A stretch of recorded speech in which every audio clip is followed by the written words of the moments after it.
রাগ শুধায় নাই। আমি 10 তারিখে বলে দিয়েছি যে ওই শহীদের রক্তের উপর যে পাড়া দিয়ে আরটিসিতে মুজিবুর রহমান যোগদান করতে পারে না।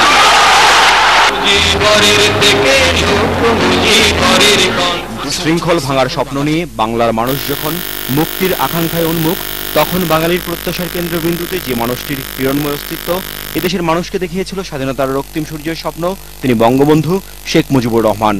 এই মহান নেতার জন্ম 1920 সালের 17 মার্চ গোপালগঞ্জের নিভৃত পল্লী টুঙ্গিপাড়ায়। বাবা শেখ লুৎফর রহমান ও মা শেখ সাহেরা খাতুনের স্নেহের ছায়া বেড়ে ওঠা টুঙ্গিপাড়ার সেই ছোট্ট শিশু খোকাই একদিন অন্যায়ের বিরুদ্ধে প্রতিবাদী কণ্ঠ, মানুষের প্রতি মমত্ববোধ এবং রাজনৈতিক প্রজ্ঞায় হয়ে ওঠেন এদেশের মানুষের আশা আকাঙ্ক্ষার মূর্ত প্রতীক।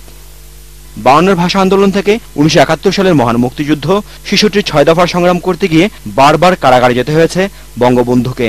কিন্তু জনগণের ভালোবাসা ও আকাঙ্ক্ষার হৃৎমূলে যার অবস্থান, সেই সিংহ পুরুষকে 4 দেয়ালে আটকে রাখে সাধ্যকার। 1970 সালের নির্বাচনের মধ্য দিয়ে এদেশের মানুষ বিশ্ববাসীকে স্পষ্ট জানিয়ে দেয়, বঙ্গবন্ধু অভিধায় ভূষিত শেখ মুজিবুর রহমানই তাদের মুক্তির একমাত্র প্রতীক। বাঙালির এই আকাঙ্ক্ষাকে হৃদয়ে ধারণ করে 7 মার্চের ঐতিহাসিক ভাষণে বঙ্গবন্ধু শোনালেন 200 বছর ধরে পরাধীন বাঙালির মুক্তির কয়েকটি রক্তিম পংক্তি। এবারের সংগ্রাম আমার মুক্তির সংগ্রাম, এবারের সংগ্রাম মুক্তিযুদ্ধ শুরুর প্রাককালে বন্দী বঙ্গবন্ধুকে মৃত্যু ভয় দেখিয়েও স্বাধীনতার মন্ত্র থেকে একটু সরাতে পারেনি পাক সামরিক জান্তা।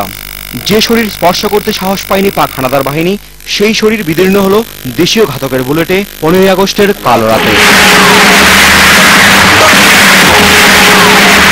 ধানমন্ডি 32 নম্বরের যে বাড়িটি ছিল এদেশের মানুষের প্রেরণার উৎস, সেই বাড়িতেই কিছু উশৃঙ্খল সেনা সদস্য হত্যা করল বেগম ফজিলাতুন্নেসা মুজিব, শেখ কামাল, শেখ জামাল সহ 17 জনকে।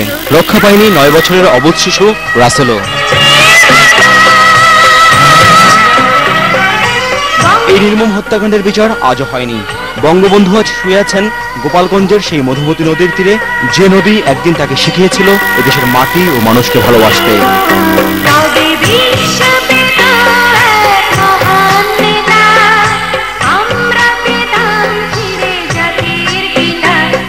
Ashraful Alam Khokon, channel I, Dhaka.